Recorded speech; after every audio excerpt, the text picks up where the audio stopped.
Hello everyone, and welcome to the Council Information Webinar by the New South Wales Electoral Commission for the 2024 local government elections. I'm Alison McLennan, the Manager of Service Engagement and Improvement, and I'm here with Steve Robb, the Director of Customer Service and Relationship Management. I'd like to begin today by acknowledging the traditional custodians of the various lands on which we work today and the Aboriginal people participating in this webinar. I pay my respects to elders past and present and recognise the diversity of Aboriginal peoples and their ongoing cultures and connections to the lands and waters of New South Wales. We will be using Slido today to receive questions throughout the webinar. So please join us at slido.com or scan the QR code on your screen and use the hashtag LGElections to ask your question. We will be answering questions that are relevant to all the participants at the end of the webinar. We will not be answering questions that are specific to an individual. So in this instance, we ask that you contact us directly. If you have any technical difficulties with Slido, please use this number and contact us for our team to help you. So today we will be talking for about 30 minutes on the following topics, so we'll have plenty of time for all your questions at the end of the webinar. So today we will cover the key dates of the election, election venues, constitutional referenda and council polls, non-residential roles, candidates, council resources, Countback elections and our upcoming webinars. So let's start with the key dates that are of most importance to councils. So the full election timetable is available on our website, but the ones that we want to call out for today are the 5th of August, which is the close of rolls. So this is a roll close for the purpose of being nominated as a candidate, and also it's the start of the regulated period for electoral material. So then we move to the 14th of August, so at 12 noon, it's the close of nominations and the close of registration for candidates and groups, and the registration of electoral material commences. Then we have the 14th of September, Election Day. And then from the 1st till the 3rd of October, we will progressively start declaring the results. Election venues. So you may recognise this slide from the previous webinar where we talked about the different types of venues for the elections. So we have 3 different venues, returning officers, pre-poll venues and polling places. So if we focus on returning officers, the word office is a little bit misleading. These are really operation centres. They are warehouses that we run our returning officer operations out of. So we need these for about 14 weeks. They can be away from the centre of the LGA. They don't need to be on the high street because these, as we say, are big operational centres where you'll be taking deliveries of all our materials. The ROs will be doing their training out of these offices. So we need quite a lot of space for all the operations that happen in these offices. So you may already be contacted by our venue procurement team. Our venue procurement officers have already started work. So they may already be in contact with you about booking returning officers. Now, that will only be if you're hosting that returning office. So some councils will be sharing, so we won't need to be contacting those who are sharing those venues, but only the host for those returning officers. But we will be in contact with everyone about pre-poll venues. So every local government area will be having a pre-poll venue, and these are used for early voting. So we need these for about 1 or 2 weeks, and these are the venues that we want in those major population centres. It'd be great, we want these in really populated areas, the high streets. We need these to be accessible venues, so things that have really good ramps and rails, disability parking. So they're the sort of things that we look for a pre-poll venue. And again, if you haven't already been contacted by us, by our venue procurement team, they will be in contact with you very soon about booking our pre-poll venues. Then we have polling places. Polling places are used on election day only. They're mostly in schools. So we have a memorandum of understanding with the schools around having those venues. So if we talk to you about those, that'll be a bit further down the track. But as I say, 60% are already taken care of, and we're really focusing right now on those pre-poll and returning officer venues. So next we're going to talk to you about constitutional referenda and council polls. And Steve will take you through. Thanks, Alison. I know a number of councils are already starting to talk to us about holding a referendum. I haven't had too many people talk to us about a poll, but they want to run a referendum at the council elections. And you can only run a referendum for a small number of specific things, like determining how the mayor is elected, whether the mayor is popularly elected or elected by the councillors, whether you want to increase or reduce the number of councillors, whether you want to divide an area into wards or abolish all the wards, and even change the way that you elect councillors for areas that are divided into wards. Importantly, voting is compulsory in a referendum. So when the electors come in and they vote, it's important that they do vote for a referendum as well. And councils must adhere to the outcome of the referendum. So if the result will be implemented at the next local government elections, which is September 2028. Poll. Obviously, a poll can be conducted on anything, and I've just put some examples up there, like, for instance, introducing fluoride to drinking water, or constructing a roundabout in the high street, or how you park in the high street. You can conduct a poll on anything. And it is a cost-effective way of understanding what the electorate want to do on a specific issue. Voting is not compulsory on polls, but of course, if electors are walking in to vote for a councillor, then giving them second ballot paper, it's highly likely that they'll use it in the vote.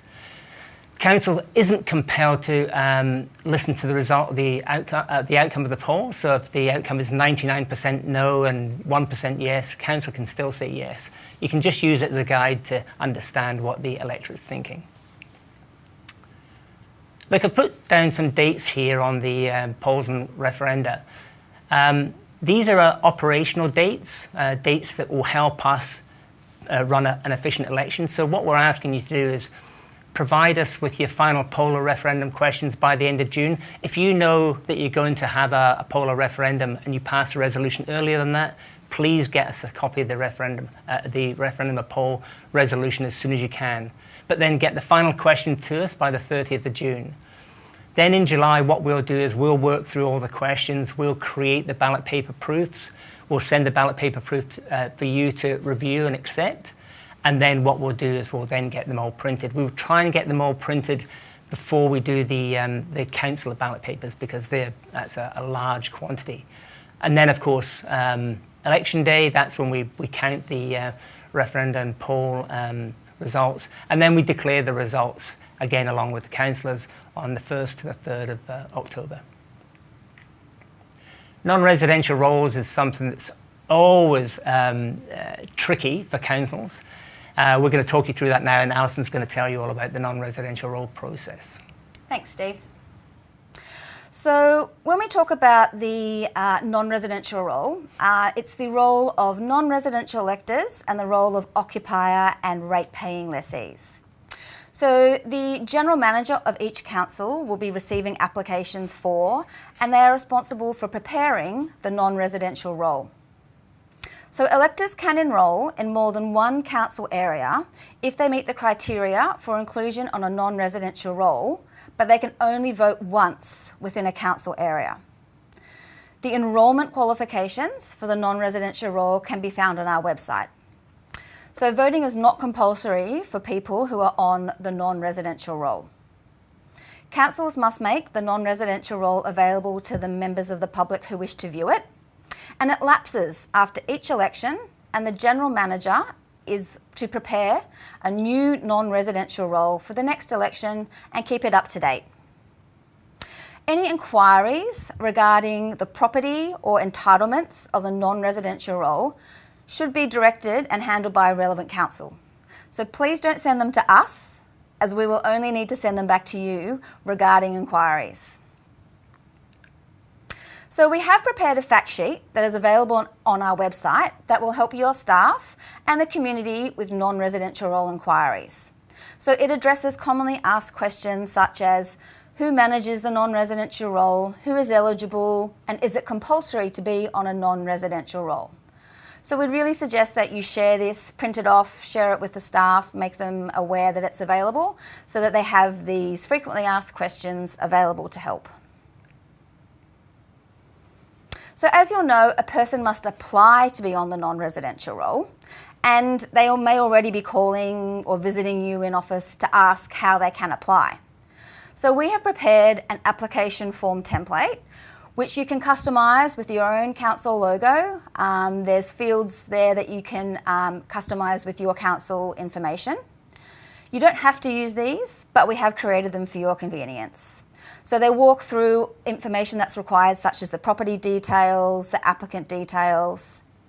And the example we're showing you here is for an individual who wants to apply, but there is also a nominee version available on our website.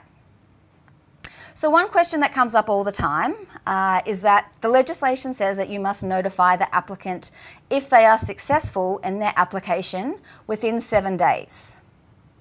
So to check their enrolment eligibility, we suggest that you ask the applicant to use the following website and attach that information to the application to show that they are eligible. So the applicant can visit the website aec.gov.au, and we've got a screenshot up here, and they can just enter their residential enrolment details on the first screen. And then they will be taken to the next page, which will show their residential address details. So if they are not already enrolled in the local government area that they are claiming their non-residential entitlement for, they can proceed with their non-residential role application. So we suggest that they print off this page and attach it to their non-residential role application form. So it's important to remember though that this information is current for the application right now, but we will check again at the close of roles to make sure that the applicant is still eligible and that they haven't moved or changed their details. So we know you may get some applicants who will ask for confirmation that they will be accepted on the non-residential role, but that confirmation can't be given until the close of roles. So it's really up to the applicant. And if they change their details between making the application and the close of roles, it may affect their eligibility.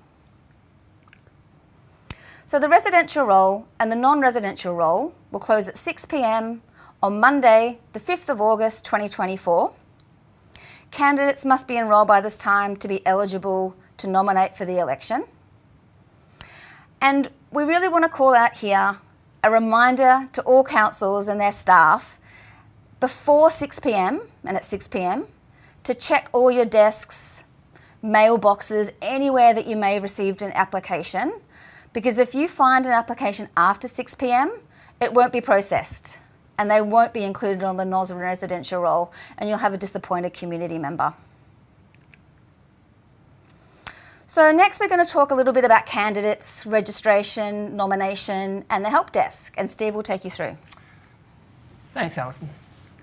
We appreciate at the moment that we've got councils and council staff on the other end of this, hopefully. Probably not candidates at this point in time, and we will be running a series of candidate webinars in the coming months anyway. But we thought it'd be useful for councils to understand this very simple point, because we know that potential candidates will probably start asking you questions before they ask us. This one thing does tend to confuse candidates a little, and that's the difference between candidates' registration and candidate nomination. So what is the difference? So there are two separate processes. A candidate has to register to be able to accept any political donations, to fundraise or pay for any campaign expenses. Now, donations could be in kind. It could be the use of a ute. It could be the free use of an office. They all have a value. And if the candidate is accepting things like that or starting to spend money on campaigning and hasn't registered, they're effectively breaking the law. There's no cost in registering, and a candidate could register now. There's no reason why they can't go ahead and register, just in case they might start receiving some funding. However, being registered doesn't get the candidate on the ballot paper, and obviously that's the critical thing, getting on the ballot paper. Candidate has to nominate to get onto the ballot paper. And obviously candidates can only nominate once the nominations are open and before nominations close. So the difference between registering and nomination is quite crucial. One is about funding and one is getting on the ballot paper. If a candidate does want to form a group and therefore have a group voting square on the ballot paper, then that's a separate process that they have to go through. Even now, we have a candidate help desk already set up, and these guys really know what candidates have to go through. We will put on the website a lot of assets for candidates to read and to understand, and the main one there will be the candidate handbook. In the meantime, and even once the candidate handbook's up, I'd really strongly encourage people to contact the candidate help desk to really understand the candidate process. So anyone that wants any help on being a candidate, then they should dial 1300 022 011 or go onto the website and use the Contact Us page, and they'll get through to the candidate help desk. So when we actually start to advertise the election, what we really want to do is do this as a partnership between ourselves and councils. And to do that, what we do is we create a whole pile of resources that you can use, and Alison's going to take you through the resources that we'll make available to you. Thanks, Steve. And as you mentioned, it's really a joint effort, so election awareness between us and yourselves to help reach your community. So we know they will come to you first, and we want to provide those resources that you can share with your community. But if you do have ideas on how you can reach them, please do let us know. So the first thing that we make available, and it's available now on the website, is our save the date information. So you can see there on the screen, there's a little snippet of a social media tile which you can use. There's also posters and flyers that you can download, and that's really to get that awareness out there now with the electorate around saving the date, making people aware that Saturday the 14th of September there are local government elections. So in June we will start to publish the election notices on our website for enrolment and nominations. And we'll also publish some frequently asked questions, which you can also help share if you're getting questions coming into council around the election. In July, we will start to share the key election information, which we publish in 24 languages. We also have some explainer videos about the processes that we run, and they're also translated. We'll have easy read guides, fact sheets, and the candidate handbook available. So the candidate handbook is a really valuable tool for candidates, very detailed, and that will step them through the process of applying and being a candidate in the election. So come August and September, our voter awareness campaign commences, and that really moves from knowing your voting options, which happens in around August, and then as we move closer to September, we change to a Go and Vote campaign. So we will support that with social media videos and tiles, digital banner ads, media releases and videos. And then come the window before Election Day, from about the 2nd to the 14th of September, we move to having radio, print, outdoor and TV, mostly digital advertising. So the outdoor, you might see signs above bridges or posters attached to bus stops, those sorts of things. And again, we'll have those social media tiles, videos, digital banner ads. We'll have media releases and explainer videos, all on that Go and Vote campaign. Then from the 14th of September to the 3rd of October, we will have counting and results processes and timelines. So again, social media posts and media releases that you can share about those processes and timelines. So Countback elections. Steve will talk to you about what is a Countback election and some of the benefits around having a Countback election for your council. Thanks, Alison. So Countback was brought in after the 2021 local government elections. Really good innovation. I think it was brought in to try and help councils not spend large amounts of money after an election when candidates or councillors decide that it's all too hard for them. So a countback election is used to fill casual vacancies, when a councillor vacates because they just can't handle the workload, they don't have the time, or they unfortunately pass away.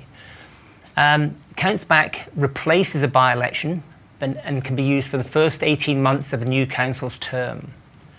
What does have to happen is that council has to pass a resolution at the first meeting of the newly constituted council and to accept countback. If you miss that first meeting, there's no provision in the Act for you to then pass a resolution in the second or subsequent meeting. So make sure it's on the agenda for the first meeting. What we then do, we count the ballot papers that are used at the September 2024 elections. We don't go out and get new ballot papers. We don't do a new election. And each ballot paper where the vacating councillor had a preference, that preference will then be passed on to the next candidate, and so on. And then we distribute the preferences again, and then do the count again.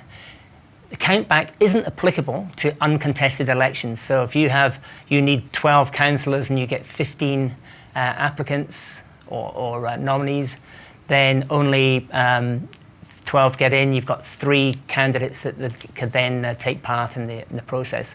If you get the exact number of candidates to fill the vacancies, you don't have any spare candidates left over. You can't have a countback election. Okay, the benefits of countback. It's very, very cost effective. We ran 16 countbacks after the 21 elections, and the difference in cost between an attendance by-election and a countback is quite dramatic.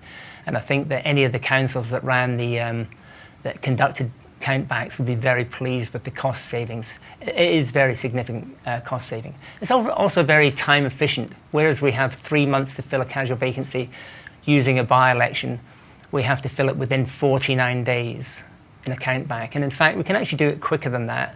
There are only a small number of compulsory timelines in there, so we can do it quicker if the council wants it done quicker. And the community isn't required to vote again. So as we all know, after an election, quite often the community gets election fatigue, and they just don't want to vote again. So by having a countback, it means that you're not raising the ire of the community and filling that vacancy anyway without them even having to do anything. All right, well, we've got some more webinars coming up, and Alison's going to tell you all about them. Thanks, Steve. Well, we hope that you've enjoyed the council webinars so far, and some of the upcoming candidate webinars that we can expect to see will be on election funding, disclosures and compliance, candidate information, nominations, third-party campaigners, electoral material, compliance, early voting and election day voting, candidate workers, scrutineers, declared facilities, counting and results, and post-election disclosure, obligations and other rules.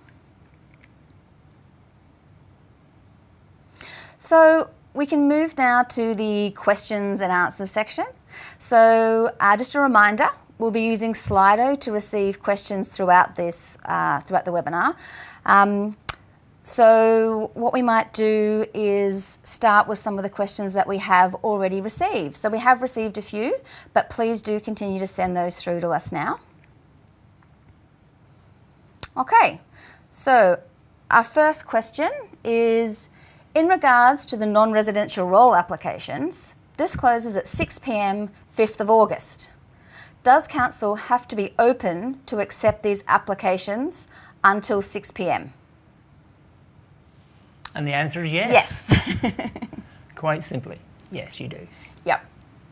Okay. The next question is also about the non-residential role application. So you are saying we must approve a non-residential role application within 7 days of application, but that approval is pending confirmation at close of rolls.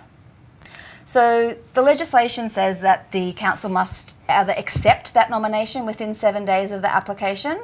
But yeah, as we mentioned, that is a point in time where we can actually see that eligibility. And as we mentioned, if something changes for that candidate, if they move, if they change their details, then that would need to be reassessed when we close the rolls. So we look at all those applications again at close of rolls.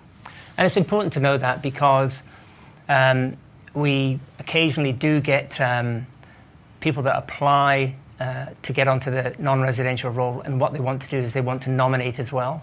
So they then put pressure on council saying, well, I need to know because I need to know whether I'm going to spend money on a campaign or not, and I can't wait until close of rolls. Unfortunately, they have to. That's the bottom line. That you can give them that security of knowing that so long as they don't change anything between when they're given provisional approval and close of rolls, everything should be fine. But the risk is theirs. That you can't give them absolute certainty until rolls close. So our next question is, how long do we have to submit the approved non-residential roll? Is it 12 noon, 6th of August, or later on the 6th of August? Also, when will the portal be on the New South Wales EC website? So once the rolls close at 6, you will have probably been entering your applications well before that anyway, and maybe do your final ones that evening. There's a certificate there that's required to be then, once you finalise it, there's a certificate that the General Manager or CEO must sign.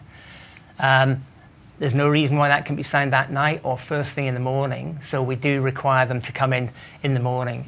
We prefer it by midday because we then have an awful lot of work to do to then consolidate the residential and the non-residential rolls to create the composite roll, and those rolls then get loaded into a variety of systems like the nomination system. So people that are waiting to have their nomination approved, they have to wait until the roll is loaded, and then a online postal vote application system, other systems, and then we have to get them all printed. So we really just don't have any time to waste. So that's why we say we really need them by midday on the 6th, if possible.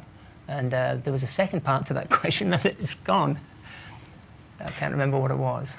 I think it may lead nicely into the next question, which is about the CEO signing off on the non-residential role. So is there anything else that the CEO or General Manager needs to sign off on? No, simply you might have 20 people on your non-residential role, and so long as you've done your due diligence and checked to see that those people, as far as council's concerned, should be on the non-residential role, then the CEO signs a declaration to say that he or she believes that this list is correct and these people should be on it. And then you send that in to us.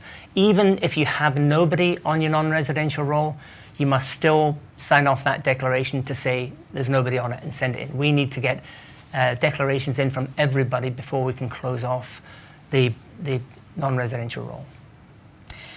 And I think we have another question about the non-residential role. So can we contact the people on previous non-residential role to advise the non-residential role is open for upcoming elections?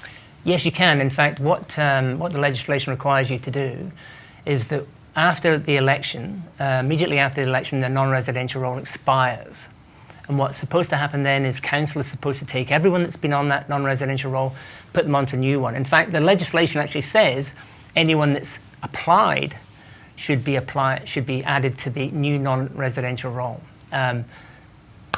You can determine what that means yourself. But anyway, at the very least, you should be able to lift everyone that's on the non-residential role for this election, drop them onto the new one. You probably don't have to use that at all until you come to the next election. And then what you should do is you should then contact everyone that's on it to say, we've put you on the non-residential role, you're on the last one. Do you still want to be on it? And if you do, then I need to go through all the details with you to make sure that nothing's changed. This is what our question was earlier.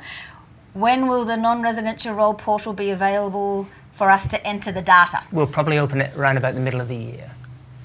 June, probably around about June-ish. Okay? Okay. How long will the pre-poll period be in this election? At this point in time, we're still working on the assumption that it's 2 weeks, but however, the Minister has a view, and we're waiting to find out what that view is. We believe that we'll know by the end of the month how long the pre-poll period is. At the moment, as you know, we're talking to councils about getting pre-poll venues, and we're trying to book 2 weeks for every venue. If the period reduces, we'll obviously come back to you and say, hey, we've reduced from 2 weeks to 1 week. But at this point in time, we're still working on the assumption that it's 2 weeks. But we'll obviously let you know as soon as we know. Okay, and can we share the link to the council resources? We sure can. In the next slide, we will show you the link to our website and also an email address that you can contact us on. So we'll share those, and that will also be shared after the webinar so that you'll have that to refer to as well. We also have that in the bulletins that we send out to councils, so we'll make sure that you have that very easily at hand. When will the council promotional resources be available? So they'll become available as we work through that timeline of the election. So I called out some of those dates earlier. So in March already we have the Save the Date resources. So that's the social media tiles, flyers and posters to get that awareness of the election out. So they're available right now. You can click on them and download. And as we work through the timeline of the election through July, August and September, more and more of those assets will be available for you to download from that website. Okay, when will the declaration of will the declaration of results be in alphabetical order? What we do is we actually produce a schedule of when the results will be announced, and I'm not sure that that's in alphabetical order. I don't think it is. It'll be done when each count has been complete and each distribution of preferences has been conducted. Then what happens after that is, as you probably know, we have to give candidates 24 hours to challenge the result of the election. So it will be those 24-hour periods will start immediately once the distribution of preferences has happened, and we'll send out the emails to each candidate. So then the declarations will be 24 hours after the announcement of the results, and the results I don't believe will be in alphabetical order. It'll be when they're actually done. So I think the answer is no to that, but we will confirm that when we answer the questions online. Yeah, so I think we'll also share it on the website. So it will be Mayor first and then Councillor, and you'll see that timeline of how we'll be releasing those results about the councillor will be up on our website. Okay, what cons are there for a countback election versus a by-election? The only one that I can see is that you can't have any new candidates. It doesn't give anyone the opportunity to step in. They might say, oh, I might have a go this time. So as far as I can see, that's the only one. Other than that, it's all pros. And really, most councils are cost conscious because you're struggling with budgets like the rest of us. I think you'd think that all the benefits of certainly having a much cheaper way of replacing a councillor outweigh the fact that you don't get a new candidate coming in. Okay, so we've actually got a number of questions coming in about candidate information and candidate materials. So that will all be handled and covered in our candidate webinars. So that's a really good place to attend to find out all that information. But we're also seeing some things around signage. So people are interested in the rules about signage and what constraints for council employees might apply, such as is there a perceived conflict to promote a particular candidate.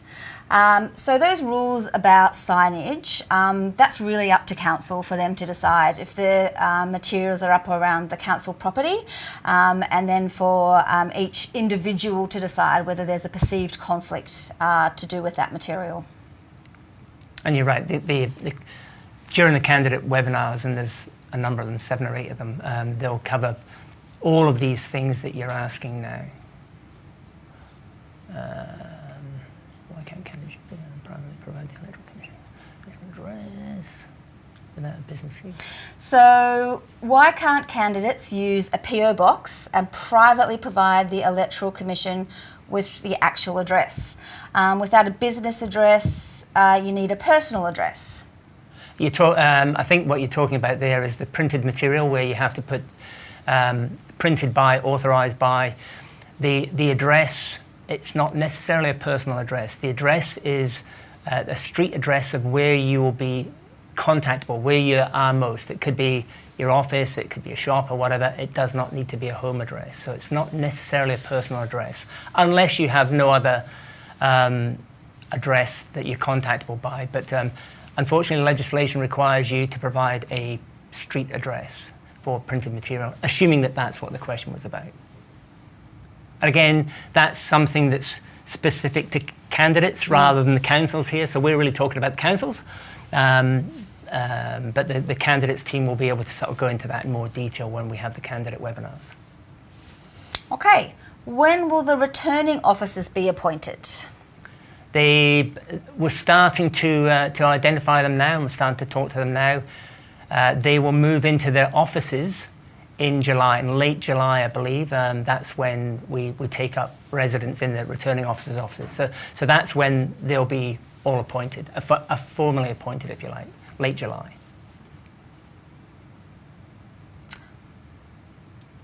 Okay, so the next question is there transparency over the list of registered candidates, and where would a complaint need to go? So the list of registered candidates is published on our website. If you have any concerns or complaints, it's best to contact us and contact the candidate help desk around that. Yep. Okay.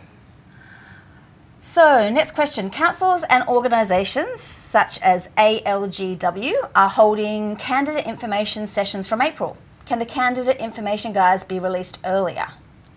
I believe that the candidate handbook, and again we can confirm this after this webinar, but I believe that the candidate handbook will probably be loaded onto the website within the next couple of weeks anyway.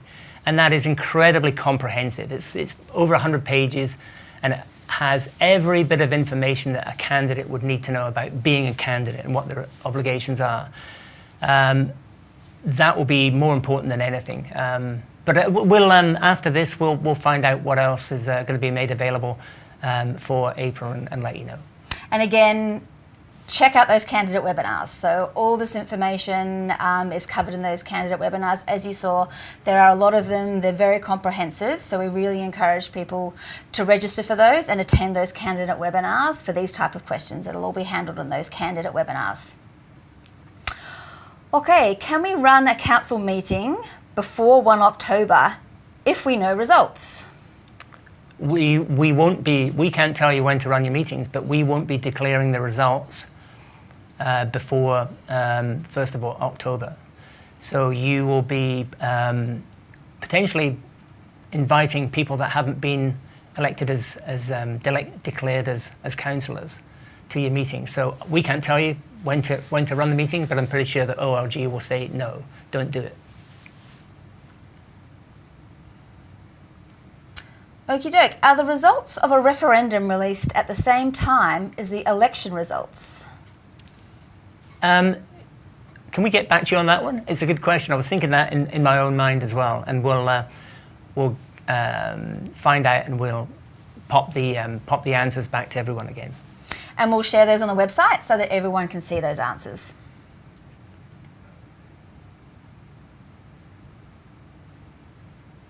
So, one of our questions is, our councillors don't understand how Countback works. Can you provide some easy to understand guidance? Yeah, there's something on the website. We'll send you a link to some information on the website, and when we do that, let us know if that's enough. If not, we'll see if we can develop something else for you to understand. Okay. If a person nominates a person for the non-residential role on behalf of their business, can that person who also resides in the area vote? No. So, just to be clear, are we talking about the person who nominates or the person who has been nominated? I guess that's the most important thing here. The important thing to note is that you cannot vote twice in the same area.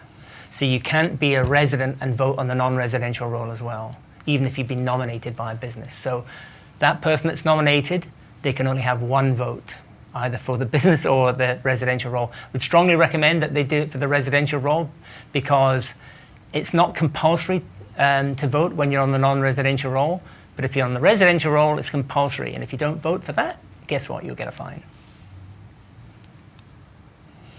Okay.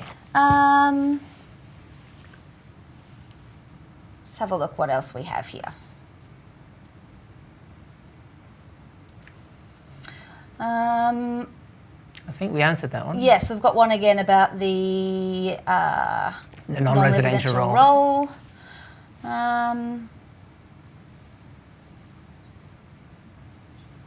Okay, we think there's one there about a follow-up to that question about could the address on that electoral material be the council address? So that's really, as we say, we're getting to some pretty specific questions there that the candidate help desk would be absolutely ideal to submit those questions to, and they'll be able to help you out with those type of questions. Okay, when are the candidate webinars going to be held? Sorry if I missed it. That's okay. We had a slide talking about the types of webinars that we will be holding. So that information will be published on our website soon as well about when some of those webinars will be held. And you're probably already receiving the updates, election updates that we've been sending out, and the next one will probably come out in a couple of weeks' time, and that will have at least the very first candidate webinar in it for you to be able to register, and it may contain the dates for the others as well. I'm not 100% sure, but have a look at the update that comes out, and as Alison said, check the website as well. We'll be adding more and more information onto the website as we get closer and closer to the election. So just keep coming back, and we'll provide the information that you need. Okie doke. So what else have we got? Does council submit residential rolls, or how and when does the AEC get them? So no, council does not need to be concerned with the residential rolls. That's something we, as the New South Wales Electoral Commission, work with the AEC and that close of roll date. So we get those rolls at from 6 p.m. On the 5th of August. So that's when we start processing the residential roll. And as Steve mentioned, we then have a number of processes that we then need to kick in, including receiving the non-residential roll from councils to create the composite roll to use at the election. So we need council to submit their non-residential roll by 12 noon on the 6th of August. The second one we've done. Can some guidance be placed on the web for those people? Okay, so can some guidance be placed on your website for those people who may be travelling over the election period who may not be able to pre-poll or postal vote? So we have all sorts of information on the website. That's a really good question about options for people to vote. So really, I think it's best for each person with their individual circumstances to be having a look at our website. So we have the LG24 elections page already visible. That's a dynamic page, so as we get closer to the election, more and more information will be added to that website, including all the voting options, the times that pre-polls available, the opening and closing of postal vote applications, all that sort of information. So it's best that we either send them to the website that they can have a look at that information and they can decide for themselves what their best option is and how to vote at the local government election. This is another one about privacy and personal safety with regard to putting addresses on the printed material. So the question is, I've had a concern raised by a councillor about having to disclose their address in electoral materials. Is this a known issue, re privacy and personal safety? As we explained earlier on, the street address that's put on the material doesn't have to be the person's. In fact, we don't even encourage them to put their personal address on. It should be an address where they can be contacted on a regular basis. So it might be their shop, their office, their warehouse, wherever they are, but not necessarily their home address. If the home address is the only place that they are contactable, then unfortunately they have to put the home address. Okay. That looks like all the questions that have come in to us. So thank you for submitting those. And as we say, we will publish all those questions and answers on the website for everyone to be able to see after the webinar. So if you have any further inquiries or something that we didn't cover today that you'd like to hear about, please contact us by email at council.elections.nsw.gov.au. There's a number of us who can access that email address, Steve and I and some more of our team members. So that's a really great way to get in contact with us. Also visit our website. So we really encourage you to visit the elections.nsw.gov.au /council-information page. So again, all this information will be shared with you after the webinar, so you can just click through and not have to memorise that address. But that's where all the council information, all the council resources, those media assets we talked about, they'll all be available on that council information page. Including the webinars. So for those people that weren't able to attend either this one or the previous one, or any of the candidate ones as well, they'll all be loaded onto the website so people can watch them again. What else would you want to watch? I mean, this is so good. I bet you could watch this again and again. So that, again, council information, keep visiting back there. Great. Actually, we've got one last question, which is a bit more of a statement, but it's also, it is very important for us to highlight, so we'll read that one out. The non-residential role is very important, as someone on the non-residential role can then be a candidate. So that's, yeah, a great point. Thank you for sharing that one with us to share at the webinar today. Okie doke, so at this time we would like to thank you for joining us today, and we hope you found this information really informative, and we look forward to seeing you at the next webinar or hearing from you. Thank you so much. Bye-bye. Thanks everyone. Bye-bye.